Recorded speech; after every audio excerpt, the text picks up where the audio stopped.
When ignoring symptoms becomes fatal, a story that could save your life. Last week changed everything. I stood in a funeral home, watching a casket being lowered into the ground. Inside was my best friend. He was 30 years old. Let that sink in for a moment. 30. Not 70, not even 50. 30 years old, with his entire life ahead of him, gone forever. I watched his mother collapse into his father's arms, their faces twisted in a grief so profound it felt like the air itself was mourning. I watched his younger sister deliver a eulogy she never should have had to write for at least another 50 years. I listened as our mutual friends shared stories about plans they'd made, trips they'd scheduled, life milestones they thought they'd celebrate together, a wedding that would never happen, kids he'd never have, dreams that died with him. And here's what makes this absolutely unbearable. It might have been preventable. The beginning of the end. About 8 months before he passed, my friend started mentioning some weird stuff happening with his body. Nothing dramatic at first, just annoying little things that didn't quite make sense. He'd get winded walking up a single flight of stairs when he'd been going to the gym 3 times a week for years. He developed this persistent headache that seemed to camp out behind his right eye and just wouldn't leave, no matter how much water he drank or how much sleep he got. Probably just stress from work, he'd say, laughing it off. Maybe I'm getting old, man. We'd joke about it. 30 and already fallen apart. We'd razz him about needing to keep up during our weekend basketball games. Looking back now, those jokes feel like knives in my chest. The symptoms got progressively stranger. He mentioned feeling dizzy sometimes, like the room would tilt slightly when he stood up too fast. He started having trouble concentrating at his job, something he'd always been sharp as a tack at. His girlfriend at the time noticed he'd sometimes pause mid-sentence, like he'd lost his train of thought completely. But you know what he did about all of this?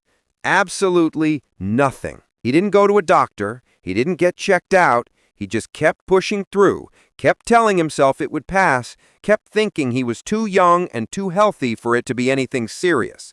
After all, he ate pretty well, probably better than most of us. He wasn't someone who lived off fast food and energy drinks. He worked out regularly. He'd never touched a cigarette in his life. He was doing everything right, or so it seemed. So how could anything really be wrong? The day everything changed. Then came the day that shattered everything. He was at work, sitting at his desk during a normal Tuesday afternoon when he simply collapsed.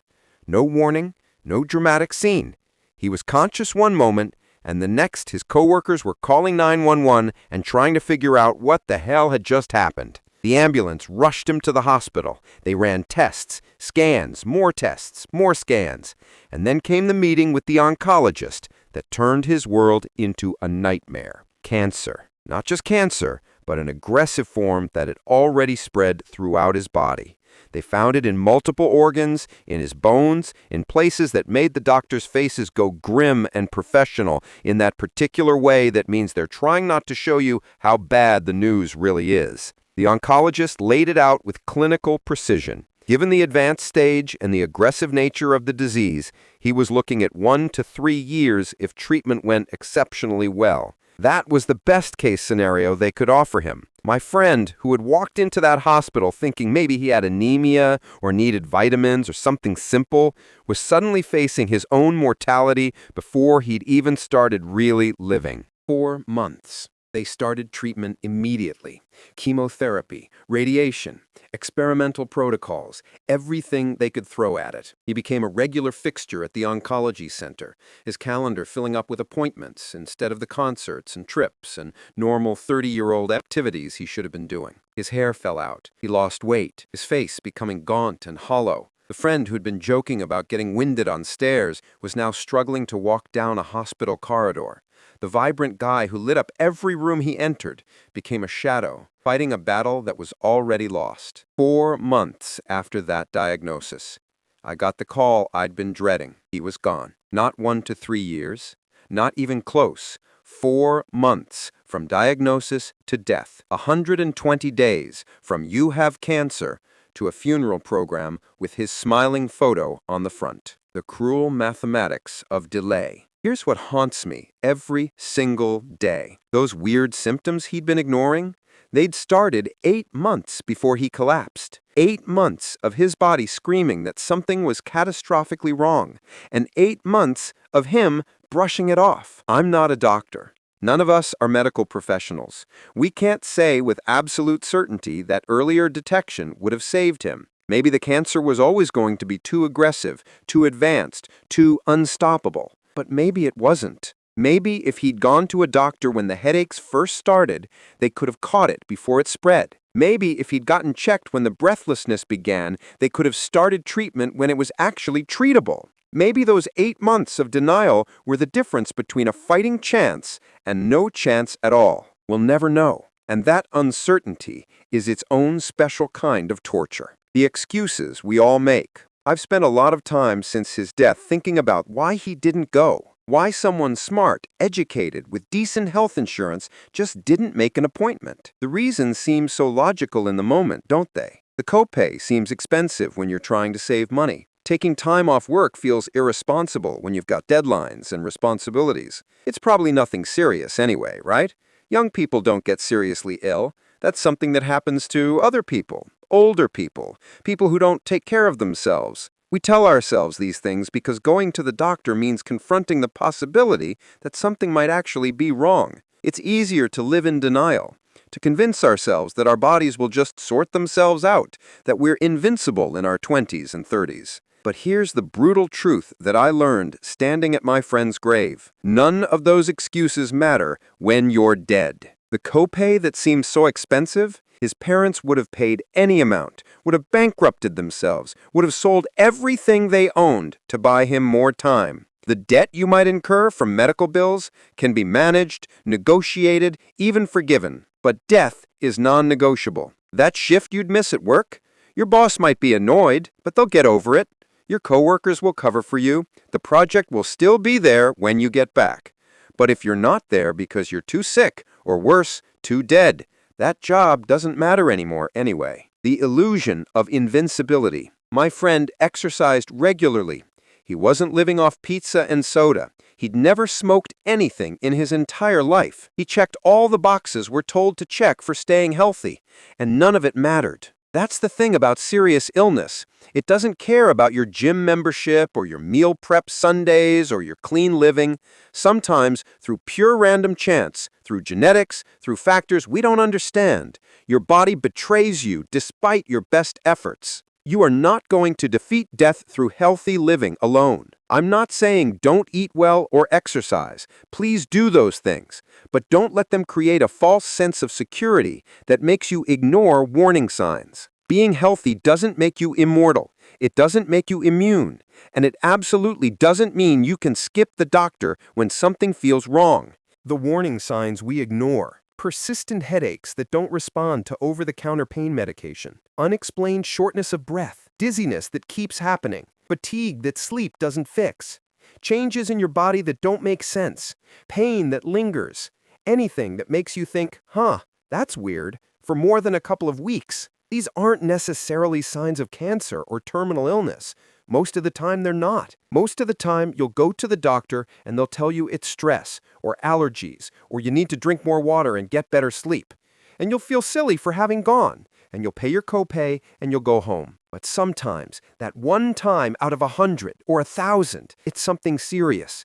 And catching it early is the difference between a scary diagnosis with treatment options and a death sentence. What I'm asking you to do. If you're reading this and something has been feeling off with your body, I'm begging you, make an appointment. I don't care if you think you're too busy. I don't care if you're worried about the cost. I don't care if you feel embarrassed or think you're overreacting. I don't care if you're convinced you're too young or too healthy for it to be anything serious.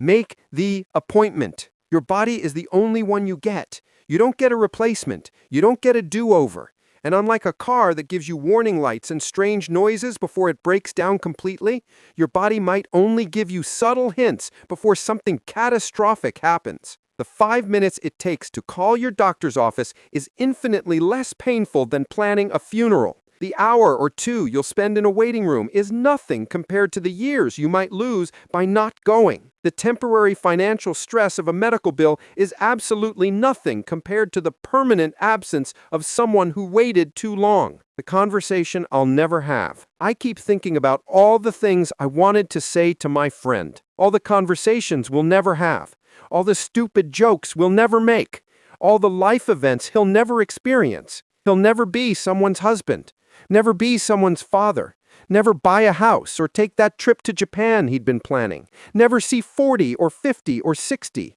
never get the chance to grow old and complain about his back or his knees or whatever else falls apart when you actually get to live a full life. All of that is gone because he didn't go to the doctor when his body was trying to tell him something was wrong. This could be you. I know this is heavy. I know it's scary. I know it's much easier to read this and think, that's terrible, but it won't happen to me. But my friend thought that too. Every single person who's ever gotten a devastating diagnosis thought that too, right up until the moment they didn't. You are not special in the sense that tragedy will pass you by. You are not exempt from the random cruelty of biology.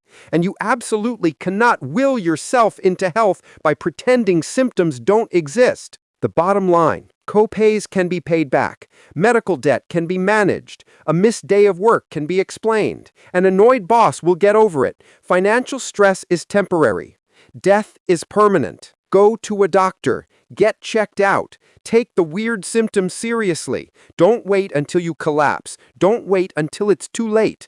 Because I promise you, absolutely promise you, that everyone who loves you would rather deal with the inconvenience of medical appointments and the stress of health scares than deal with the impossibility of your funeral. I stood at my 30-year-old friend's grave last week. I watched his mother cry over a casket that shouldn't exist for decades. I listened to his father's voice break as he tried to say goodbye to his son. Don't make the people who love you do the same for you. Not when it might be preventable. Not when all it takes is making a phone call and keeping an appointment. Your life is worth the copay. Your life is worth the time off work. Your life is worth the temporary inconvenience. Please, just go to the doctor. Related comments. I appreciate the sentiment here, but we need to talk about the elephant in the room. Healthcare costs in this country are absolutely insane. You're telling people to just go to the doctor like it's a simple choice, but for millions of Americans, it's literally choosing between rent and a doctor's visit. I ignored chest pains for 6 months because my insurance deductible was $5,000. $5,000 before they'd cover anything. Even with insurance, I was looking at hundreds out of pocket just for the initial visit and tests. I've got 2 kids and a mortgage. That money doesn't just magically appear. Turned out to be acid reflux, thank God, but I rolled those dice because I had to. Not everyone has the luxury of just making an appointment. The system is broken, and telling people they're choosing death by not going to the doctor ignores the reality that many people are choosing between financial ruin and their health. Your friend's story is tragic, truly. But the real villain here isn't people ignoring symptoms, it's a healthcare system that makes people choose between financial ruin and their health. Author. You're absolutely right about the system being broken, and I didn't mean to come across as dismissive of that reality. My friend actually had pretty decent insurance through his job, which is part of what makes this so frustrating. He had the means to go and just didn't. But you're right that I was writing from a place of privilege in assuming everyone can just make an appointment. I guess what I'm saying is, if you can go, even if it's hard, please try. And if the system is stopping you, I'm sorry, that's a whole other tragedy on top of this one. Comment. Okay, I'm going to be the unpopular opinion here, but this feels like fear-mongering. Yes, your friend's situation was horrible, but statistically speaking, the vast majority of headaches are just headaches. Most shortness of breath is being out of shape or anxiety. If everyone ran to the doctor every time they had a weird symptom, the healthcare system would collapse even more than it already has. Doctors are already overbooked for months. If we all started panicking over every little thing, people with actual emergencies couldn't get appointments. I'm not saying ignore everything, but there's a middle ground between ignore all symptoms and every headache is terminal illness. That kind of anxiety isn't healthy either. My therapist would call this catastrophic thinking. Author. I hear you. And you're not wrong that most symptoms aren't serious. But my friend had persistent symptoms for 8 months. I'm not talking about going to the ER for a single headache. I'm talking about when something doesn't go away, when it's affecting your daily life, when multiple weird things are happening at once. That's different than normal health anxiety. Comment. ICU nurse here. I've seen this exact scenario play out more times than I can count, and it breaks my heart every single time. What people don't realize is that certain aggressive forms of illness can be asymptomatic until they're very advanced, and then suddenly you get symptoms that seem minor but are actually your body's last-ditch effort to tell you something is catastrophically wrong. The shortness of breath could have been tumors pressing on your lungs or heart. The headaches, possibly brain involvement or increased cranial pressure. The dizziness and concentration issues, same thing. By the time he collapsed, his body had been screaming for help for months, but the symptoms were just subtle enough that he could rationalize them away. Early detection doesn't guarantee survival, but it absolutely improves your odds. I've seen people caught at stage 1 who are now 10 years in remission. I've also seen people like OP's friend. The difference is usually just whether they came in when the symptoms started or waited until they literally couldn't ignore it anymore. Please, please, please, if something feels off for more than a few weeks, get it checked. We'd rather tell you it's nothing than meet you when it's too late. Comment. Lost my dad the same way last year. He was 52. Kept saying his back pain was from working construction his whole life. Made sense, right? Everyone in his line of work has back problems, except it wasn't his back. It was his kidneys. By the time he finally went to the doctor because he couldn't get out of bed one morning, it had spread to his liver and bones. Gone in 7 weeks. 7 weeks? Didn't even make it to my wedding. Didn't meet his first grandchild, who was born 3 months later. My mom is completely shattered. The worst part? His company offered free annual health screenings. Free! He just never went because he felt fine and was too busy. I'm angry at him for not going. I'm angry at myself for not pushing harder. I'm angry at the universe for taking him when he finally had enough saved to retire in a few years. I'm just